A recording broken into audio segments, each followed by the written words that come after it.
हाय मेरी प्यारी बहनों। और आज का ये वीडियो थोड़ा अलग है क्योंकि आज हम बात करेंगे खाने की नहीं। आज हम बात करेंगे आपके मन की। मैं आपसे एक सच्चा सवाल पूछना चाहती हूँ। क्या आपके साथ भी ऐसा होता है कि दिन भर सबके लिए काम करते करते रात को जब आप बिस्तर पर लेटती हैं तो अचानक दिमाग चलने लगता है? सुबह से लेकर रात तक किचन, बच्चे, पति, घर, जिम्मेदारियां, सब कुछ संभालते संभालते आप थक जाती हैं, लेकिन फिर भी मन को सुकून नहीं मिलता। लगता है जैसे कोई आपकी मेहनत देख ही नहीं रहा, जैसे आपकी भावनाओं की किसी को परवाह नहीं है। बाहर से आप बिल्कुल नॉर्मल दिखती हैं, लेकिन अंदर ही अंदर बहुत कुछ चलता रहता है।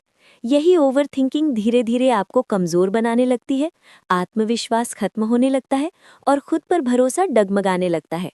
आज मैं आपको कोई लंबा मोटिवेशन नहीं दूंगी, ना ही कोई भारी ज्ञान। आज मैं आपको सिर्फ एक ऐसी छोटी सी आदत बताने वाली हूँ जो रोज सिर्फ 1 मिनट लेती है, लेकिन अगर आप इसे ईमानदारी से करने लगे तो आपकी मेंटल स्ट्रेंथ, आपका सेल्फ बिलीफ और आपकी अंदरूनी शांति सब कुछ बदल सकता है। मैं खुद पिछले कई सालों से ये करती आ रही हूँ और मैंने देखा है कि जब औरत का मन मजबूत हो जाता है तो कोई भी हालात उसे तोड़ नहीं पाते।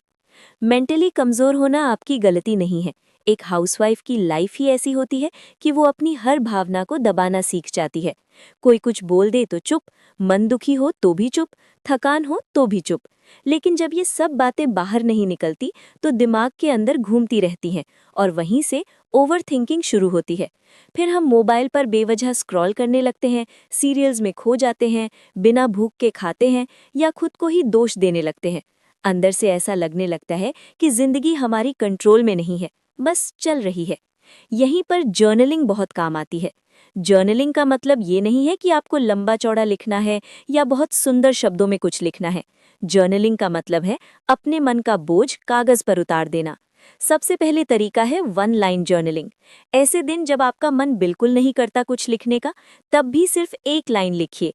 वो लाइन आपकी पहचान को मजबूत करने वाली होनी चाहिए, जैसे कि मैं एक मजबूत और समझदार महिला बन रही हूँ, या मैं हर दिन अपने घर और खुद को बेहतर संभाल रही हूँ, या मैं अपने काम की कद्र करना सीख रही हूँ। बस इतनी सी 1 लाइन, लेकिन रोज।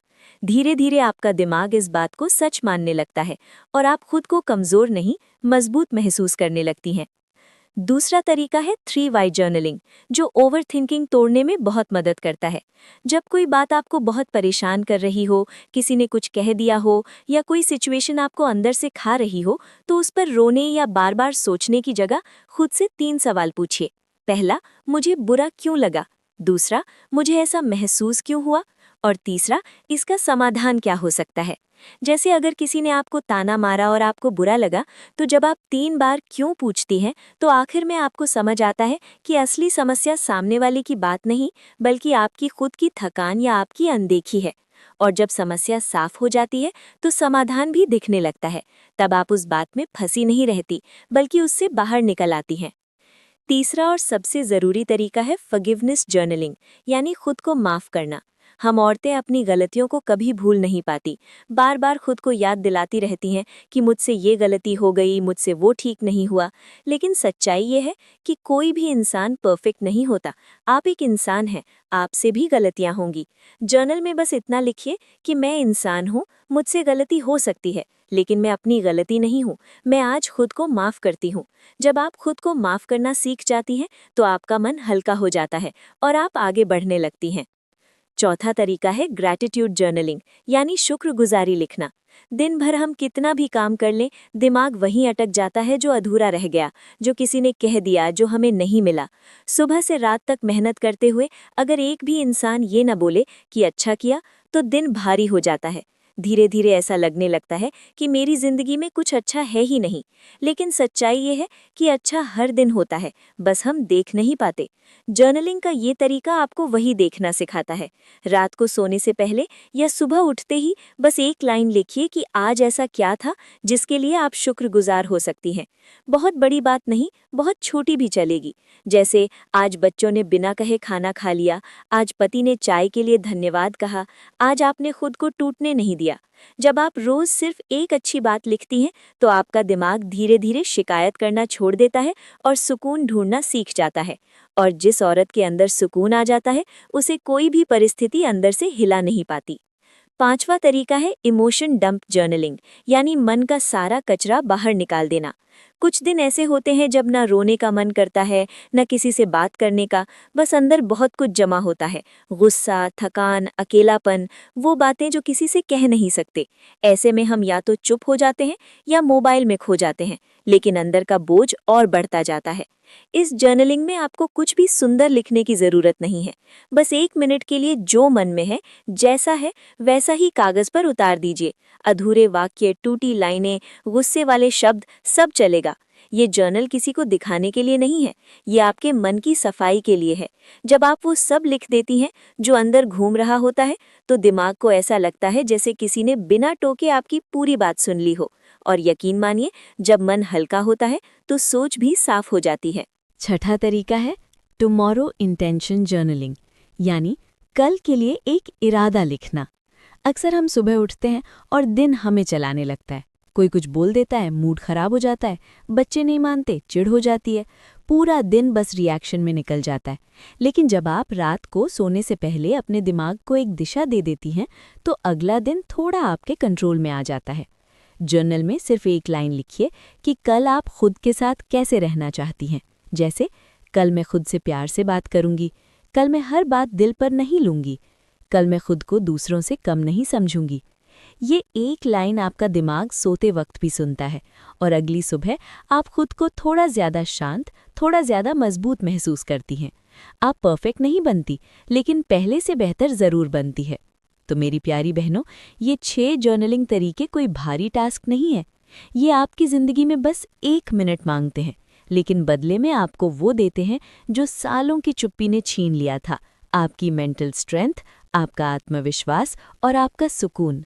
अगर आप रोज सिर्फ 1 मिनट खुद को देती हैं, तो धीरे धीरे आप बाहर से नहीं, अंदर से मजबूत बनती हैं। और याद रखिए, जब एक औरत अंदर से मजबूत होती है, तो पूरा घर अपने आप संभल जाता है। मेरी प्यारी बहनों, आज से हम कोई बड़ा काम नहीं, कोई भारी वादा नहीं करने जा रहे हैं। आज से हम बस 1 मिनट रोज अपने लिए निकालने वाले हैं, पूरे 21 दिन। इतना सा समय, लेकिन इतना बड़ा असर। ये 21 दिन आपके घर की जिम्मेदारियों से अलग नहीं है। ये उन्हीं के बीच से निकला हुआ एक छोटा सा कोना है, जहाँ सिर्फ आप होंगी और आपका मन। आपको कुछ साबित नहीं करना है, बस खुद को सुनना है। पहले दिन बस कागज खोलिए और लिखिए कि आप आज यहाँ क्यों बैठी हैं। शायद आप बहुत थक गई हैं, शायद आपको लगता है कि आप कहीं खो गई हैं, या शायद आप बस थोड़ी शांति चाहती हैं। जो भी वजह है, उसे सजाइए मत, छुपाइए मत। यही आपकी शुरुआत है और यही सबसे ज़रूरी कदम है। दूसरे दिन जब आप लिखने बैठेंगी, तो अपने मन से पूछिए कि इस वक्त आपको सबसे ज़्यादा थका क्या रहा है। काम नहीं, इंसान नहीं, बल्कि वो बोझ जो अंदर जमा हो गया है। आज शिकायत करना गलत नहीं है, आज मन को हल्का करने का दिन है। तीसरे दिन अपने बारे में एक अच्छी बात लिखना थोड़ा मुश्किल लगेगा, लेकिन फिर भी कोशिश कीजिए। शायद आप बहुत सहनशील हैं, शायद आप बिना थके सबको संभालती हैं। आज पहली बार खुद को वो मान दीजिए जो आप रोज दूसरों को देती हैं। चौथे दिन लिखिए कि आज आपने क्या सहा, लेकिन फिर भी खुद को टूटने नहीं दिया। छोटी सी बात भी चलेगी। ये लिखते हुए आपको एहसास होगा कि आप जितना सोचती हैं उससे कहीं ज्यादा मजबूत हैं। 5वें दिन आज की किसी एक अच्छी बात के लिए खुद को शुक्रिया कहिए। बहुत बड़ी खुशी नहीं, बहुत छोटी भी चलेगी। आज दिमाग को सिखाइए कि हर दिन सिर्फ दर्द नहीं लाता। छठे दिन वो सब लिख दीजिए जो आप किसी से कह नहीं पाई, जो बात दिल में अटकी हुई है, जो सालों से दबाई हुई है। आज कागज आपका अपना इंसान है, जो बिना टोके आपकी हर बात सुनेगा। 7वें दिन थोड़ा रुकिए और सोचिए कि इस एक हफ्ते में आपने अपने बारे में क्या समझा। शायद आप पहले से ज्यादा थकी हुई हैं, या शायद पहले से ज्यादा सच्ची। जो भी एहसास है, उसे स्वीकार कीजिए। 8वें दिन खुद को एक लाइन में लिखिए, बस एक लाइन, जैसे मैं कोशिश कर रही हूँ या मैं सीख रही हूँ। ये लाइन आने वाले दिनों में आपकी पहचान बनेगी। 9वें दिन उस पल को लिखिए जब आज आपको सबसे ज्यादा बुरा लगा, फिर खुद से पूछिए कि ऐसा क्यों लगा। आज ओवर थिंकिंग को तोड़ने का दिन है, उसमें डूबने का नहीं। 10वें दिन खुद को माफ कीजिए, किसी एक बात के लिए जिसके लिए आप खुद को रोज दोष देती आई हैं। आज लिखिए कि मैं इंसान हूँ, मैं अपनी गलती नहीं हूँ। 11वें दिन लिखिए कि आज आपको किसने नहीं समझा, लेकिन फिर भी आपने खुद को कैसे संभाला। ये आपकी मेंटल स्ट्रेंथ का सबूत है। 12वें दिन अपने डर को कागज पर उतारिए। नाम दीजिए उस डर को, क्योंकि नाम मिलने के बाद डर छोटा होने लगता है। 13वें दिन लिखिए कि अगर आपको सिर्फ 10 मिनट मिल जाएं बिना किसी को जवाब दिए तो आप क्या करना चाहेंगी। ये आपकी वो चाहते हैं जिन्हें आपने चुप करा दिया था। 14वें दिन ध्यान दीजिए कि आज आपने खुद से कैसे बात की, प्यार से या सख्ती से। आज से अपने अंदर की आवाज़ बदलने का इरादा लिखिए। 15वें दिन किसी एक बात पर खुद पर गर्व महसूस कीजिए। छोटी सी बात भी काफ़ी है, क्योंकि रोज़ टिके रहना भी एक जीत है। 16वें दिन लिखिए कि आपकी ज़िंदगी में क्या आपके कंट्रोल में है और क्या नहीं। आज हर चीज़ को पकड़ने की ज़रूरत नहीं है। 17वें दिन किसी एक सोच, किसी एक बोझ को छोड़ने का फैसला लिखिए जो आपको हल्का कर दे। 18वें दिन अपने आने वाले कल को एक लाइन लिखिए, कोई वादा, कोई उम्मीद, कोई सच्चाई। 19वें दिन पीछे मुड़कर देखिए और लिखिए कि इन 21 दिनों में आप अंदर से कैसे बदली हैं, भले ही बदलाव छोटा हो लेकिन असली हो। 20वें दिन खुद को धन्यवाद दीजिए, क्योंकि आपने हार नहीं मानी, आपने खुद को समय दिया। और 21वें में लिखिए कि आगे से आप खुद का ख्याल कैसे रखेंगी। ये आखिरी नहीं है, ये तो आपकी नई शुरुआत है। मेरी प्यारी बहनों, अगर आपने ये 21 दिन पूरे कर लिए तो आपने सिर्फ जर्नल नहीं लिखा, आपने खुद को फिर से पकड़ लिया है। और जब एक औरत खुद से जुड़ जाती है तो दुनिया की कोई भी आवाज़ उसे अंदर से कमज़ोर नहीं कर सकती। तो मेरी प्यारी बहनों, अगर आप रोज़ सिर्फ 1 मिनट निकालकर ये छोटे छोटे जर्नलिंग के तरीके अपनाती हैं तो यकीन मानिए कोई भी बाहर की परिस्थिति, कोई भी नेगेटिव बात और कोई भी नेगेटिव सोच आपको हिला नहीं पाएगी। आप ज़्यादा शांत रहेंगी, ज़्यादा आत्मविश्वासी रहेंगी और अंदर से बहुत मजबूत महसूस करेंगी। अगर ये वीडियो आपके दिल को छू गया हो तो इसे उन बहनों के साथ ज़रूर शेयर कीजिए जो सब कुछ चुपचाप सह रही हैं। कमेंट में लिखिए कि मैं आज से जर्नलिंग शुरू कर रही हूँ। मैं मिलूंगी आपसे अगले वीडियो में। तब तक अपना ख्याल रखिए और खुद को कभी भी हल्का मत समझिए, क्योंकि एक मजबूत और खुश महिला पूरे घर की ताकत होती है।